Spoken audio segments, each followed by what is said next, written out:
ദീപികയ്ക്കും രൺവീറിനും പ്രിയങ്കയ്ക്കും arrest warrant. Deepika Padukone, Ranveer Singh, Priyanka Chopra, സംവിധായകൻ Sanjay Leela Bhansali എന്നിവർക്കെതിരെ arrest warrant. Goliyon കി രാസ്ലീല രാംലീല എന്ന ചിത്രത്തിലെ പ്രധാന അഭിനേതാക്കൾക്കും സംവിധായകനുമെതിരെ മുസാഫർപൂർ കോടതിയാണ് നടപടിയെടുത്തിരിക്കുന്നത്. ചിത്രം ഹിന്ദു മതവികാരത്തെ വ്രണപ്പെടുത്തിയെന്നാരോപിച്ചാണ് കേസ്. അഭിഭാഷകനായ സുധീർ കുമാർ ഓജ കഴിഞ്ഞ നവംബറിൽ സമർപ്പിച്ച പരാതിയിന്മേലാണ് കോടതി അറസ്റ്റ് വാറണ്ട് പുറപ്പെടുവിച്ചിരിക്കുന്നത്. ചിത്രത്തിന്റെ നിർമ്മാതാവായ കിഷോർ ലുല്ല, ചിത്രത്തിന്റെ ഗാനരചയിതാവ്, സംഗീതജ്ഞൻ എന്നിവർക്കെതിരെയും കേസെടുത്തിട്ടുണ്ട്. കേസുമായി ബന്ധപ്പെട്ടവരെ അറസ്റ്റ് ചെയ്ത് ജൂൺ 4 മുൻപ് കോടതിയിൽ ഹാജരാക്കാൻ chief judicial magistrate SP Singh Mumbai police കമ്മീഷണറോട് ആവശ്യപ്പെട്ടിട്ടുണ്ട്. കഴിഞ്ഞ നവംബർ 22-ന് റിലീസ് ചെയ്യുന്നതിന് മുന്നേ തന്നെ ചിത്രം വിവാദമായിരുന്നു.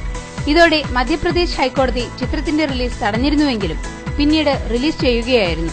അതിനുശേഷം ഈ വർഷം ഫെബ്രുവരി 14-ന് CJM കോടതി കേസെടുക്കുകയും താരങ്ങൾക്കെതിരെ വാറണ്ട് പുറപ്പെടുവിക്കുകയും ചെയ്തു.